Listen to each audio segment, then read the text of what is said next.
Hello students, welcome to RNM academy channel. Students, आपको पता है कि जीटीयू की एग्ज़ाम स्टार्ट हो रही है अगस्त में, और मोस्ट प्रोबेबली 3 अगस्त को बीएमई का क्वेश्चन पेपर है, बेसिक मैकेनिकल इंजीनियरिंग। तो उसके रेफरेंस में मैं आज इम्पोर्टेंट क्वेश्चंस एग्जामिनेशन के लिए दे रहा हूँ। सभी चैप्टर्स कवर किए हैं और इम्पोर्टेंट क्वेश्चंस ये जो है वो फर्स्ट प्रायोरिटी के बेस पर आपको तैयार करने हैं। अगर आपके पास लिमिटेड टाइम है तो इतने क्वेश्चंस तो कर ही दो, और बाद में टाइम अगर आपके पास बचता है तो और क्वेश्चंस आप ले सकते हैं। तो important questions chapter wise GTU examination के लिए हम डिस्कस करते हैं। शुरुआत करते हैं चैप्टर 1 से। IMP questions for chapter 1। तो चैप्टर 1 में इतने क्वेश्चंस है। पहला क्वेश्चन है, how prime movers are classified. हमने ये चैप्टर लिया है, प्राइम मूवर्स का क्लासिफिकेशन भी दिया है, तो क्लासिफिकेशन आपको तैयार करना है। सेकंड क्वेश्चन है, explain path process and cycle. Definition के तौर पर ये क्वेश्चन एग्जामिनेशन में हो सकता है। पाथ प्रोसेस और साइकिल के बीच डिफरेंस क्या है वो। थर्ड क्वेश्चन जो है, explain zeroth law of thermodynamics. Statement आप समझाओ और उसके साथ एक्सप्लेनेशन देना जरूरी बनता है। Then explain first law of thermodynamics. तो फर्स्ट लॉ ऑफ थर्मोडायनेमिक्स का स्टेटमेंट और उसके बाद उसका एक्सप्लेनेशन फिगर के साथ। एक क्वेश्चन और है, classify thermodynamic systems and give examples of each. हमें पता है कि थर्मोडायनेमिक सिस्टम 3 है, open system, closed end isolated system. तो तीनों सिस्टम की डेफिनेशन देनी है और उसके साथ हर एक सिस्टम का एक एग्जाम्पल, प्रैक्टिकल एग्जाम्पल आपको देना पड़ेगा। एंड एक क्वेश्चन और है, differentiate between intensive and extensive properties. तो इंटेंसिव और एक्सटेंसिव प्रॉपर्टीज का डिफरेंस और अंडरस्टैंडिंग हमने ये चैप्टर में देखा है। इसका वीडियो आप फिर एक बार देख सकते हैं। तो ये इंपॉर्टेंट क्वेश्चन है चैप्टर 1 के लिए। चलते हैं क्वेश्चन मिस चैप्टर 2 पर। तो चैप्टर 2 के important questions, differentiate between renewable and non renewable energy sources. आपको पता है कि ये चैप्टर कंप्लीटली थियोरेटिकल है, कोई न्यूमेरिकल नहीं है। तो पहला क्वेश्चन आपको तैयार जो करना है वो renewable and non renewable energy sources के बीच का डिफरेंस। सेकंड क्वेश्चन जो है, define calorific value of fuel and explain higher and lower calorific value of fuel. Calorific value of fuel की डेफिनेशन देनी है, फिर एचसीवी एंड एलसीवी दोनों के बीच का डिफरेंस हमें एक्सप्लेन करना है। Higher calorific value and lower calorific value of fuel. Third question आपको प्रिपेयर करना है, state the advantages and disadvantages of gaseous fuel over liquid fuel. 3 प्रकार के फ्यूल्स है, सॉलिड, लिक्विड एंड गैसियस। तो गैसियस फ्यूल और लिक्विड फ्यूल के बीच का advantages and disadvantages means plus and negative points आपको एक्सप्लेन करने हैं। एंड फोर्थ क्वेश्चन है, explain CNG and LPG. Short note के तौर पर एक क्वेश्चन आ सकता है, कॉम्प्रेस नेचुरल गैस और लिक्विफाइड पेट्रोलियम गैस। तो सीएनजी एंड एलपीजी, ये दो जो टॉपिक है उस पर आपको एक्सप्लेनेशन या डिस्क्रिप्शन देना है। चैप्टर 3 पर चलते हैं। चैप्टर 3 के क्वेश्चंस, प्रॉपर्टीज ऑफ गैसेस में पहला जो क्वेश्चन है, define Boyle's law, Charles law and Gay Lussac law. तो तीनों लॉज हमने वीडियो में कवर हमने कर चुके हैं। Boyle's law, Charles law and Gay Lussac law. Statement दे सकते हैं, फिगर के साथ एक्सप्लेन कर सकते हैं, depending upon the weightage of the marks. अगर 2 मार्क का इक्वेशन है तो सिंपल स्टेटमेंट दे दो और थोड़ा एक्सप्लेनेशन दे दो। सेकंड क्वेश्चन जो है, derive characteristic equation of perfect gas, PV is equal to MRT. तो ये इक्वेशन आपको डिराइव करना है, ये इंपॉर्टेंट क्वेश्चन है। थर्ड क्वेश्चन है, with usual notations prove that CP minus CV is equal to R. दोनों स्पेसिफिक हीट के बीच का difference is equal to capital R. तो ये CP minus CV is equal to R आपको prove करना है। फोर्थ क्वेश्चन है, state and explain Avogadro's law. तो एवोगैड्रोस लॉ का स्टेटमेंट और उसका एक्सप्लेनेशन देना पड़ेगा। फिफ्थ क्वेश्चन जो है, describe constant volume process and derive expression for work done, change in internal energy, heat transfer and change in enthalpy.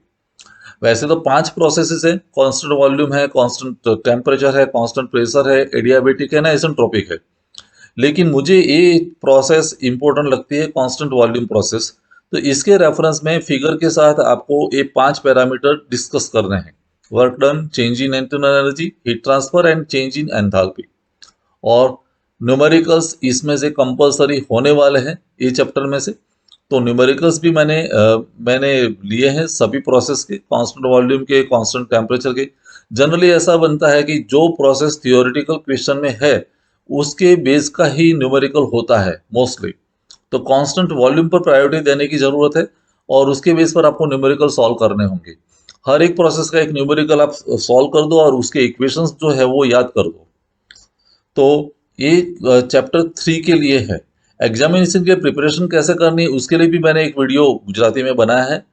वो video भी आप देख सकते हैं और उसके रेफरेंस में शॉर्ट टेक्निक जो है प्रिपरेशन के लिए, मेमोरीज के लिए या याद रखने के लिए, उस टेक्निक का यूज करके आप ये सभी क्वेश्चंस, थियोरेटिकल क्वेश्चंस तैयार कर सकते हैं। नेक्स्ट चैप्टर जो है चैप्टर 4, प्रॉपर्टीज ऑफ स्टीम। तो उसमें सबसे पहला क्वेश्चन है, with a neat diagram explain the formation of steam at constant pressure. हमने आइस से लेके फाइनली जो सुपर हीटेड स्टीम बनती है वहां तक का ice steam formation process explain किया है मैंने एक वीडियो में। डायग्राम दिखाना है और स्टेप वाइज हर एक प्रोसेस को आपको एक्सप्लेन करना है। सेंसिबल हीट का मामला है, फिर लेटेंट हीट होती है, फिर सेंसिबल हीट, फिर लेटेंट हीट। तो वैसे करके फाइनल स्टेज जो हमें मिलता है वो सुपर हीटेड स्टीम मिलता है। दूसरा जो क्वेश्चन है, prove that wetness fraction plus dryness fraction is equal to 1। तो वेटनेस फ्रैक्शन की भी डेफिनेशन आपको पता होनी चाहिए, ड्राइनेस फ्रैक्शन की, और दोनों इक्वेशन को आप जब ऐड करेंगे तो 1 मिलता है। जैसे ड्राइनेस फ्रैक्शन क्या है कि रेशियो है स्टीम पार्टिकल्स जितने हैं और डिनोमिनेटर में टोटल पार्टिकल्स। तो जैसे M S divided by M S plus M W is equal to dryness fraction, वैसे वेटनेस फ्रैक्शन के लिए M W divided by M S plus M W, और दोनों को मिला के जब आप समराइज करेंगे तो जो वैल्यू मिलती है वो 1 मिलेगी। क्वेश्चन 3 जो है, explain the following terms, degree of superheat. जब सुपरहीटिंग करते हैं तो जितना टेम्परेचर राइज होता है वो डिग्री ऑफ सुपरहीट है। सेंसिबल हीट, सेंसिबल हीट हमने बोला कि जहाँ टेम्परेचर चेंज होता है लेकिन फेज सेम रहता है तो वो सेंसिबल हीट है।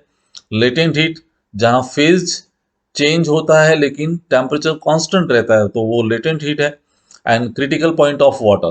तो ये सभी डेफिनेशंस हमने वीडियो में डिस्कस की हुई है, आप एक बार फिर वापस जाके वो वीडियो देख सकते हैं। With a neat diagram explain the throttling process of steam.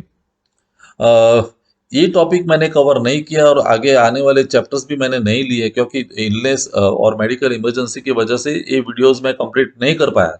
लेकिन मुझे लगा कि आईएमपी क्वेश्चंस तो देने चाहिए, तो ये थ्रोटलिंग प्रोसेस आपको तैयार करनी पड़ेगी। With a neat diagram explain the throttling process of steam. Next question है, short note on separating and throttling calorimeter. 4 प्रकार के कैलोरीमीटर है, उसमें जो लास्ट वन है सेपरेटिंग एंड थ्रोटलिंग कैलोरीमीटर वो इंपॉर्टेंट माना जाता है। And then numericals on steam. तो स्टीम के जो फॉर्मेशन वाले जो प्रॉब्लम्स है, ऑफ कोर्स प्रॉब्लम्स मैंने वीडियो में कवर किए हैं। जैसे मिक्सिंग वाला एक प्रॉब्लम है, मिक्सिंग ऑफ स्टीम, और क्वालिटीज ऑफ द स्टीम। तो वो प्रॉब्लम्स आप एक बार फिर देख सकते हैं और वैसे अनुसार और प्रॉब्लम भी सॉल्व कर सकते हैं। तो इंपॉर्टेंट क्वेश्चन है चैप्टर 4 के। ये सभी चैप्टर शुरुआत वाले बहुत इंपॉर्टेंट चैप्टर्स भी है, लेंथी चैप्टर्स भी है, लेकिन इतने इंपॉर्टेंट क्वेश्चंस तो आपको करने ही पड़ेंगे। नेक्स्ट चैप्टर जो है chapter 5, derive an expression for efficiency of Carnot cycle. Carnot cycle आप पहले भी 11th 12th में भी पढ़ चुके हैं। कार्नोट साइकिल का डायग्राम दिखाना है और फिर उसका एफिशिएंसी वाला इक्वेशन डिराइव करना है। Derive equation for a standard efficiency of auto cycle. Auto cycle का पीवी डायग्राम दिखाओ और फिर उसकी ए स्टैंडर्ड एफिशिएंसी का जो इक्वेशन है वो आपको डिराइव करना पड़ेगा। Then define heat engines, heat engine की डेफिनेशन देनी है। Explain the essential requirements of heat engine with suitable figure. Heat engine के लिए क्या रिक्वायरमेंट होनी चाहिए, जैसे सोर्स, सिंक। तो ये सभी बातें आपको डिस्कस करनी पड़ेगी आंसर में। फिर एक टॉपिक है रैंकाइन साइकिल। तो रैंकाइन साइकिल कार्नोट साइकिल जैसा ही शॉर्ट नोट में आ सकता है। रैंकाइन साइकिल का डायग्राम दिखाना जरूरी है और उसके बाद उसकी जो 4 प्रोसेस है वो आपको एक्सप्लेन करनी पड़ेगी। Numericals mainly on auto cycle. Numericals है ऑटो साइकिल की भी है, डीजल साइकिल के भी है, रैंकाइन साइकिल के। लेकिन अगर आप पुराने क्वेश्चन पेपर रिफर करेंगे तो मोस्टली ऑटो साइकिल के बेस पर न्यूमेरिकल्स ज़्यादा है। तो ऑटो साइकिल वाले न्यूमेरिकल्स आप तैयार कर दो। Chapter 6, boiler. ये चैप्टर किसी भी फैकल्टी ने आपके थ्योरी क्लास में नहीं लिया होगा, लेबोरेटरी का ये पार्ट है, लेकिन इसमें भी इतने इंपॉर्टेंट क्वेश्चंस है। व्हाट इज बॉयलर, बॉयलर की डेफिनेशन देनी पड़ेगी, and compare the fire tube boiler and water tube boiler. Fire tube boiler and water tube boiler का डिफरेंस मोस्ट इंपॉर्टेंट क्वेश्चन है। दूसरा जो क्वेश्चन है, differentiate between boiler mountings and accessories. Mountings क्या है एंड एसेसरीज क्या है, वो दोनों के बीच का डिफरेंस आपको एक्सप्लेन करना पड़ेगा। अलग अलग प्रकार के बॉयलर माउंटिंग्स है और अलग अलग प्रकार के एसेसरीज भी है। माउंटिंग्स जैसे हम बोलते हैं कि कंपलसरी पार्ट्स है, नेसेसरी पार्ट है, होना ही चाहिए। और एसेसरीज एक ऐसा पार्ट है जिसकी वजह से हम बॉयलर का परफॉर्मेंस इंप्रूव कर सकते हैं, एफिशिएंसी इंप्रूव कर सकते हैं। वो अगर नहीं होता है तो चलेगा। तो माउंटिंग्स और एसेसरीज का डिटेल जो डिफरेंस है वो आपको तैयार करना पड़ेगा। Explain Babcock and Wilcox boiler with NEET sketch. कोई एक बॉयलर एग्जामिनेशन में होता ही है विथ फिगर। तो कोचरन बॉयलर या बैबकॉक एंड विलकॉक्स बॉयलर, मुझे ये बॉयलर जो वाटर ट्यूब बॉयलर है वो आईएमपी लगता है। नीट स्केच के साथ ये बॉयलर आप तैयार कर दीजिए, बैबकॉक एंड विलकॉक्स बॉयलर। फिर state the function of followings. Boiler mountings में एंड एसेसरी में जो इंपॉर्टेंट पार्ट्स है, फ्यूजिबल प्लग है, इकोनोमाइजर है, सुपर हीटर है, सेफ्टी वाला है, इसके फंक्शंस आपको पता होना चाहिए। एक या दो सेंटेंस में आप उसका फंक्शन एक्सप्लेन कर सकते हैं। तो ये चार पार्ट्स इंपॉर्टेंट है, fusible plug, economiser, super heater and safety valve. And एक और इंपॉर्टेंट क्वेश्चन है क्लासिफिकेशन ऑफ बॉयलर्स। अलग अलग प्रकार से बॉयलर्स को हम क्लासिफाई कर सकते हैं, वो क्लासिफिकेशन आपको दिखाना है। नेक्स्ट चलते हैं next chapter 7, classification of IC engine. Important question है, आईसी इंजन का क्लासिफिकेशन कोई भी बुक में आपको मिल जाएगा, वो तैयार कर दो। फिर ये चार में से कोई एक क्वेश्चन तो होता ही है। Working of 4 stroke petrol engine, then working of 4 stroke diesel engine, working of 2 stroke petrol engine and working of 2 stroke diesel engine. अगर एक 4 स्ट्रोक पेट्रोल इंजन आपने तैयार कर दिया तो 4 स्ट्रोक डीजल में कोई तकलीफ होने वाली नहीं है। फर्क इतना है कि पेट्रोल इंजन में डायरेक्ट फ्यूल का मिक्सचर हम लेते हैं, डीजल इंजन में एयर का मिक्सचर पहले एंटर होता है, बाद में फ्यूल का स्प्रे होता है। तो वो डिफरेंशिएटिंग पार्ट है, otherwise the remaining part is same. Similarly working of 2 stroke petrol engine and 2 stroke diesel engine. तो ये चार इंपोर्टेंट जो construction and working of this 4 stroke and 2 stroke जो है वो आपको तैयार करने ही पड़ेंगे। फिर difference between petrol engine and diesel engine. Petrol engine और डीजल इंजन का डिफरेंस आपको दिखाना पड़ेगा। And similarly difference between 4 stroke and 2 stroke. वैसे भी आप ये चार जो टॉपिक है 4 स्ट्रोक एंड 2 स्ट्रोक वाले तैयार करेंगे तो डिफरेंस ऑटोमेटिकली पता चल जाएगा। लेकिन एक क्वेश्चन इंपॉर्टेंट है, difference between 4 stroke and 2 stroke engine and numericals. कई बार एक न्यूमेरिकल्स भी शायद एग्जामिनेशन में सेट करते हैं क्वेश्चन पेपर में। It depends upon the willingness of the paper setter. कई बार प्योर थ्योरी क्वेश्चंस होते हैं, लेकिन कोई एक बार थ्योरी क्वेश्चंस के और में न्यूमेरिकल भी होता है। न्यूमेरिकल होता है तो वो एफिशिएंसी कैलकुलेट करने वाला न्यूमेरिकल हो सकता है। अलग अलग प्रकार की जो एफिशिएंसी है वो आप कैलकुलेट करने वाले जो न्यूमेरिकल है वो तैयार कर सकते हैं या देख सकते हैं आपके क्लासरूम में या लेबोरेटरी में जो टीचर ने प्रॉब्लम्स लिए हैं वैसे प्रॉब्लम सॉल्व कर सकते हैं। नेक्स्ट चैप्टर 8 बहुत शॉर्ट चैप्टर है और उसमें इंपॉर्टेंट क्वेश्चन है क्लासिफिकेशन ऑफ पंप्स। पंप्स का क्लासिफिकेशन दिखाना है। Construction and working of reciprocating pump. वैसे रेसिप्रोकेटिंग पंप दो प्रकार के हैं, single acting and double acting. लेकिन जनरलाइज एक construction and working of reciprocating pump का क्वेश्चन हो सकता है। सिमिलरली सेंट्रीफ्यूगल पंप के लिए आपको एक शॉर्ट नोट तैयार करनी पड़ेगी एंड एक शॉर्ट नोट हो सकती है गियर पंप की। तो इतने ही क्वेश्चन है इस चैप्टर में। इंपॉर्टेंट क्वेश्चंस मैंने शॉर्ट लिस्ट किए हैं, 4 क्वेश्चन ही। तो इतने क्वेश्चंस आप तैयार कर दीजिए। नेक्स्ट चैप्टर है चैप्टर 9, एयर कॉम्प्रेसर्स। तो एक क्वेश्चन है क्लासिफिकेशन ऑफ एयर कॉम्प्रेसर्स। फिर derive an equation of work done for single stage single acting reciprocating air compressor. कितना पावर चाहिए या कितना वर्क सप्लाई करना पड़ेगा उसका एक बेसिक इक्वेशन है, वो इक्वेशन आपको डिराइव करना पड़ेगा। फिर सेंट्रीफ्यूगल एयर कॉम्प्रेसर की शॉर्ट नोट हो सकती है। सिमिलरली डिफाइन द टर्म्स, इतने टर्म्स डेफिनेशन में हो सकते हैं। Swept volume, clearance volume, stroke length and multi stage compression. एक से ज़्यादा कंप्रेसर्स यूज करते हैं और पावर रिक्वायरमेंट कम होती है, परफॉर्मेंस अच्छा मिलता है, तो हम मल्टी स्टेज कॉम्प्रेशन करते हैं।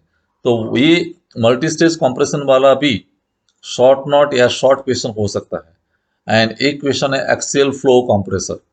तो इस चैप्टर में इतने क्वेश्चंस आप तैयार कर दो।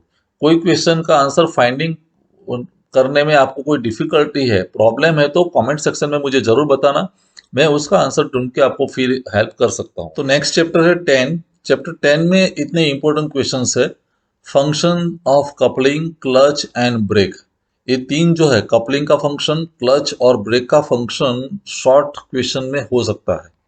फिर क्लासिफिकेशन ऑफ क्लचेस, क्लचेस के कितने प्रकार है वो आप क्लासिफिकेशन के तौर पर बता सकते हैं। फिर comparison between brake and clutch and similarly comparison between coupling and clutch. इतने क्वेश्चंस इंपॉर्टेंट हो सकते हैं। ये कपलिंग वाला जो चैप्टर है वो शॉर्ट चैप्टर है, लेकिन इतने क्वेश्चंस आपको तैयार करने की जरूरत है। चलते हैं अगले चैप्टर पर। इस terms refrigeration and air conditioning वाला मामला है, उसमें ये तीन टर्म्स इंपॉर्टेंट है, turn off refrigeration, coefficient of performance and air conditioning. तो ये तीन टर्म्स की डेफिनेशन तैयार कर दो। फिर दो बेसिक साइकिल है इस चैप्टर में, और कुछ है नहीं। तो वेपर कंप्रेशन रेफ्रिजरेशन सिस्टम, जिसको हम वीसीआर कहते हैं, and vapour absorption refrigeration system, जिसको हम वीएआर कहते हैं, ये दोनों सिस्टम तैयार कर दो। और एक एयर कंडीशनिंग के मामले में स्प्लिट एयर कंडीशनर का आजकल जमाना है, तो स्प्लिट एयर कंडीशनर का कंस्ट्रक्शन एंड वर्किंग वाला शॉर्ट नोट तैयार कर दो, फिगर एंड उसका वर्किंग। नेक्स्ट जो है क्लासिफिकेशन, नेक्स्ट चैप्टर जो है क्लासिफिकेशन ऑफ बेरिंग्स, बेरिंग्स का क्लासिफिकेशन दिखा दो। Types of belt drives, belt drives का जो टाइप्स आपको तैयार करना है, प्योर थियोरेटिकल चैप्टर है।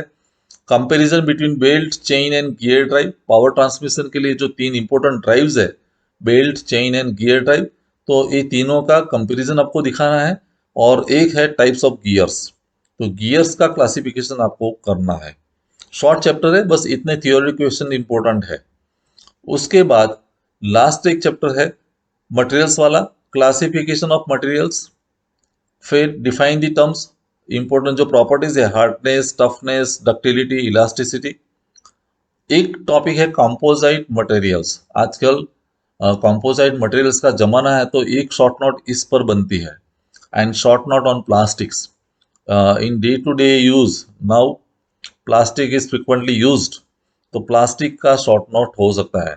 थर्मोसेटिंग एंड थर्मोप्लास्टिक, उसके जो क्लास टाइप्स है उसके बारे में आप डिस्कस कर सकते हैं। तो ये मैंने आपको इम्पोर्टेंट क्वेश्चंस सभी चैप्टर्स के दिए हैं। इसके अनुसार फर्स्ट प्रायोरिटी देके इतने क्वेश्चंस आप तैयार कर दो। मुझे लगता है 3 अगस्त को आपका एक क्वेश्चन पेपर है जीटीयू का, तो उसके पहले इतने क्वेश्चंस तैयार हो जाएंगे। कोई क्वेरी या डाउट है तो मुझे जरूर बताना, I will help you. Thank you for watching, thank you very much and all the best for your fourth coming examination. अगर आपको ये वीडियो पसंद आया है और आप मेरे चैनल पर नए हैं, तो प्लीज मेरे चैनल को लाइक कीजिए, शेयर कीजिए और सब्सक्राइब जरूर कीजिए। Thank you very much.